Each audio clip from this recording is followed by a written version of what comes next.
Hello Reformers and welcome back to Floris Expanded. Now, I have decided from reading your comments on every single video that it would be in a rather good direction if we were to abandon Lady Isola and potentially start our own faction maybe. So, we're going to speak to her. Maybe we will be able to reunite with her at a later date, but for now, I think we will separate and we will create our own faction. Oh, she's very upset, isn't she? You can't abandon me now, are you serious? Indeed I am. I can't support you any longer. Oh, I will never forgive you. Okay, so apparently she won't ever get back with us. Okay, so I am sure. Aha. Oh my. Look at that. Okay, so we actually have taken all of these things. Okay. So be it, then my cause is lost. There is only one thing to do for me now. I will go from Calradia and never come back. With me gone, you may try to make your peace. With Lainda? Really? Why would I want to make peace with a village? Okay. Well, there we are. Apparently, we are now the leaders of the Swadian rebels, which is rather weird. I think that actually happened before when I was on King Barney. But yes, there we are anyway. We are now the leaders of our own faction, apparently. And I do have quite a few... Oh my goodness. My renown went surging up. Look at that. It's because I own more fiefs, obviously. I own Praven, Suno, and all of these castles as well. Wow, that is pretty cool. Okay, well, for this episode, I suppose, we will... Oh. Due to the loss of your previous court some time ago, your court has been relocated to your previous court some time ago. Okay, so apparently that's in Suno, I would think. But for now, as I was saying, I think we will head to... Oh, not there, that's for sure. We will take down this guy first, and then we will attempt to head to the last remaining Swadian stronghold to hopefully take them out of the game. But before that, we will take down this count from the Rodok Republic. They know me as Byron, son of Barney, yes. Okay, so maybe we can... No, we are not going to be able to persuade him. How unfortunate. But we do have a rather sizable army,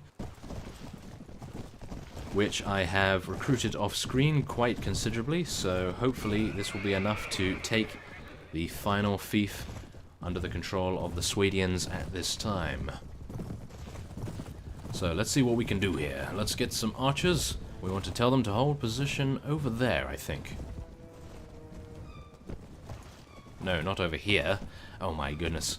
I am terrible. There should be an overhead view for your strategy, and then you can go back to your third-person view for actually fighting. That would be a really nice setup, I think. And it just so happens to be nighttime, so I am absolutely terrible. My nighttime vision is pretty awful, to say the least. And no, I don't want the cavalry to charge. I want them to follow me. Yes, thank you very much. Okay, so all of them are on the hill there, which is not good in any way. So hopefully we'll be able to get our infantry running up there and hopefully engaging them. So then we may participate in a flanking maneuver. As you can see on the battle map, our cavalry is actually doing a very good job at staying out of their line of fire. As you can see, we are using the hill as cover. And hopefully our infantry will be fine to charge in right now. Let's do it. Okay, so a little bit further. A little bit further. And I think now we will charge in. Let's do it. Oh yes, look at this. We are going to decimate their archer line. Oh my. Oh yeah. Take this. Take this, Rodox. This is what you get for trying to attack us. Oh yeah. Oh my. Okay, so to be honest, I actually had no idea that the Swadian rebel faction would actually continue. Because I assumed, as soon as Lady Isola left us, we would be stricken of every single fief that we owned, and every single fief that the Swadian rebels actually owned as well, and then we would be free to do whatever we wished. And I was planning on joining the Khergit Khanate, or at least joining them for a little while, and then potentially gaining a fief and maybe then abandoning the Khergit Khanate and taking that fief for our own faction, and so then we would be our own sovereign kingdom, which would be rather nice. Now, I've actually forgotten how it worked back in the day, because it was actually really a long time ago, so hopefully we will be absolutely fine. I believe what happens is you defeat the Swadians as the Swadian rebels, because I believe we were the Swadian rebels before with King Barney, and then when we took out a certain faction, I believe it was the Vaegirs? No, it wasn't the Vaegirs, it was someone. I don't know whether it was the Swadians themselves. No, the Swadians were in the game for quite a while, and by the looks of things, the Rodok Republic is having quite some difficulty, as you can see. The Rodok Republic has declared war against the Kingdom of the Nords, and also the Saranid Sultanate has declared war against the Rodok Republic. I don't know whether that was a wise move by the Saranids right there, because, as you can see here, they only own a very few amounts of strongholds in the south here. Shariz, Bari, and a couple of castles are all they hold, which is not strong in any way, so we can only hope that, yes, I know Praven was going to be taken, but that's fine. I am only trying to take Almerra Castle. I am only trying to take Almerra Castle. That is my main goal right now. And it is a ladder castle, but it will take 9 hours. Ooh. Yes, because obviously we don't have an engineer still, which I will have to do off camera. I will try to find a companion that has the engineering skill. Yes. Okay, so here we go. This is a rather unfamiliar castle. We have done this a couple of times, I believe, in my other series as well as this one, but not very often for me to, know exactly where to go. Here we are. We need to go up these ladders by the looks of things. Okay, so I'm setting my archers up in the middle there so they can take down their archers, hopefully. Let's do it, guys. Come on. Let's do it. Oh, yes. That is the way to go. And these are level 3s, thankfully. If they were any higher, then I think we may have some rather serious issues defeating them. But by the looks of things, we're doing not too bad. Oh my, no. I fell off the roof. Great. That wasn't good. Okay, so we can head up this ladder. I have no idea why all of our troops are heading in the right direction. Huh. I suppose it is quite steep, maybe, for the AI to traverse, but yes, there we are. Ooh, my apologies for that cut there. I was rather interrupted briefly. So, yes, now we will continue the siege, and hopefully we will take it rather soonish, so maybe I will head back to Praven. And actually, I have made a rather grave error here. I meant to make, I believe it is Palantinus Missi, or Palantinus Floris, whatever his name is, a vassal of ours, and that would have been actually a very good idea, because then I could have given this castle to him and he would have been able to garrison it immediately. But unfortunately that actually slipped my mind, so we're going to have to deal with garrisoning this castle and defending Praven at the same time. Ooh, quite a juggling act we're going to have to deal with, I think.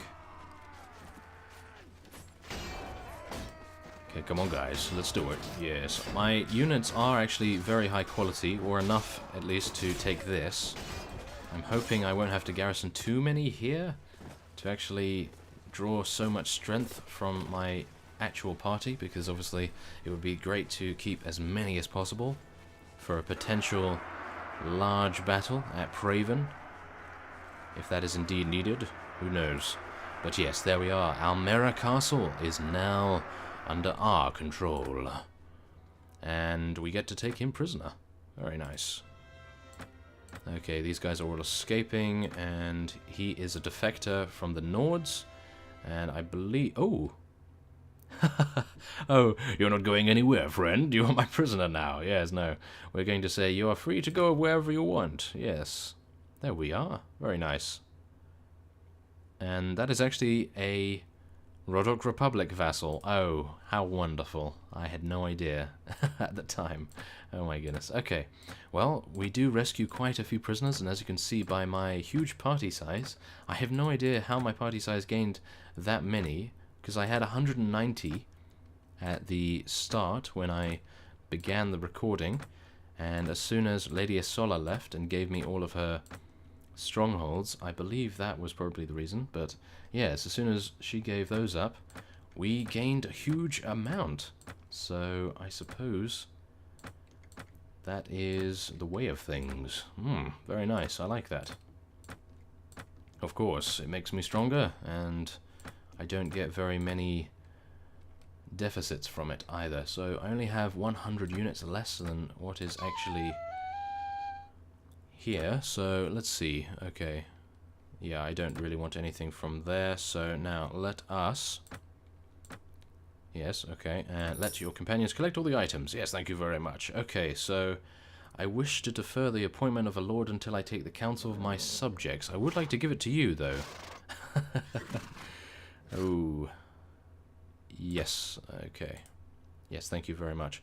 Okay, so we will split it, get some in our treasury, and now what I would like to do... Oh, it's already garrisoned. That is cool. Okay, so if I defer, that means it gets garrisoned already. Ah, okay, that would have been nice to know earlier. Okay, well, let us head to Praven. It's probably going to be taken any minute now, so we will have to rush very quickly indeed, and... ooh, perhaps not.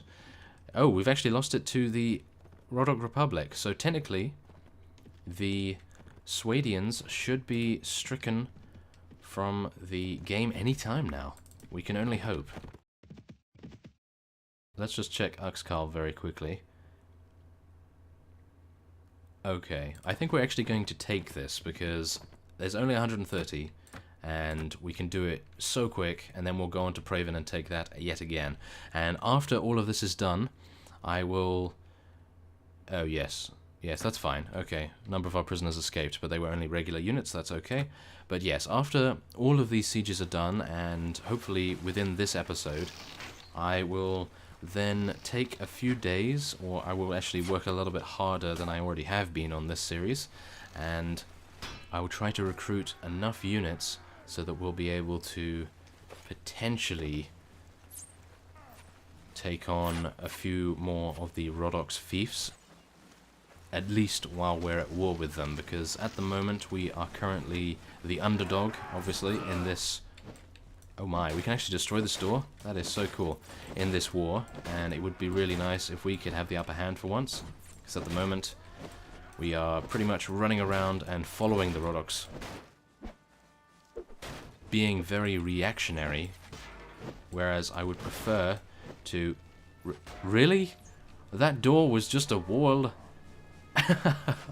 Oh my goodness, okay. Well, I was hoping it was going to be a secret way in, but apparently that is not the case. But yes, as I was saying, so then we will be more proactive in our war against the Rodoks, and then hopefully be able to take a few of their strongholds before they demand peace from us, because no doubt they're going to want peace soon. As soon as we start taking their things, as soon as we start taking their strongholds from them. And then potentially what I would like to do is move down into Saranid territory and perhaps cause war against them, and then we will take all of the Saranids' fiefs from them as well, and then that in turn will award us with 2 separate territories for us to defend, but hopefully then I will have made Palantinus Floris and maybe one of our other companions lords, and then they will be able to defend down in the south where the Saranids currently are. So that is my grand plan, as it were, at the moment, but if you have any suggestions on how I could change it, or at least improve it, then by all means, I am happy to read every single comment that is posted on this video, and I may even reply. Who knows? I sometimes don't have a lot of time to reply, as it does take quite a long time to read everything and come up with a rather suitable response, but yes, I will attempt to do so every single time if I can. So I just want to thank you all for commenting so far on this and giving me so many pointers. I had no idea that this was such an in-depth series, but apparently it is, and oh my, I almost fell. And I am just beginning to realize the absolute scale of the Floris mod, although I already knew it was a very large file, as the download took about 40 minutes, comparable with most other mods that take 10 or 20, so yes, that was rather nice of you all, so thank you very much for that. And now we have taken Uxkhal, which is great. So let's see now. We want to let them take that, and then let your companions collect all of the items, yes. And Palantinus Rolf has advanced to level 12. And I wish to defer the appointment of a lord, yes, thank you very much, so we can get some very nice units garrisoned there, and then potentially be able to award it to someone. Now, one of you did actually give me a very nice hint that we need to set the sell items automatically for 99999. So I've actually done that already off screen, and now as we see when we leave, we will sell 46 items and gain 543 dinars, which is absolutely amazing. We have 41 Swedian rebels garrisoned there, so that's great. And now we will head to Praven once again and reclaim it from the Rodok Republic, and hopefully take them out once and for all. And the Kingdom of Swedia is offering us a sum of 2,700 dinars. We're going to give that, as I don't believe they can actually do anything to us now, because as you can see, they own absolutely nothing, and they may indeed be over with right now. So let us see how many are here. 67? Really? And oh my goodness. Okay, well, that's what happens, I suppose, when you take a few fiefs and then you abandon your leader, as it were. We gained 62,000 dinars in that week. Wow. Okay. Tariffs from Suno, 42,000. Suno is the one that is giving us the most, and that was her fief that she transferred to us. Oh, now I feel terrible. Oh my. Well, such is life, I suppose. And now Uxkhal is being under siege. Oh my goodness, yes. I think I will probably end this episode off here after we've taken Praven. And then in the next episode, we will most likely have a more stable region, or at least our fiefs will be more stable, and then we will take the fight to whoever opposes us, which will hopefully not be the Rodoks, because I am becoming a little tired of fighting them most of the time, because I would like to see, well, I wanted to see the Vaegirs units, but unfortunately the Vaegir lords have been completely decimated, and they only own one fief now. As a whole, the Kingdom of Vaegirs is no more, technically, or should I say the Grand Principality of the Vaegirs only has one castle to its name, which is not great by any means. But we're going to jump off here and take out this guy. Ow. That hurt. How dare you. Okay, take him down, and yes, we are most likely going to win this very quickly indeed. But yes, I will do a lot of training off screen, which will take quite a while, I suppose. Maybe a few months. And then garrison all of our strongholds that I potentially can with more units. I will have to award them to myself, I believe, to garrison them effectively. Unless I give some to Palantinus Floris, that could be a pretty good idea. So what I'm actually going to do is, after this episode has been published, I will wait for a few of your comments and see what you have to say about the current situation, because obviously I value your opinion rather seriously, because without you guys I would be rather lost. So yeah. it wouldn't be the greatest. But yes, I will then take a look at your comments and then take appropriate action in the actual game, and next episode you will see the results of those actions, hopefully. So yes, that will be rather nice. And there we go. Now we can split that with the treasury. Thank you very much. And there we are. We have a couple of units garrisoned there. So there we are. We own Praven, Suno, and Uxkhal, and we even own a castle down in the south here, Almerra Castle. So yes, I will end this episode off here. And next time on Floris Expanded, I hope to have this region a little bit more stable, after I've read your comments, of course. And so I will see you next time.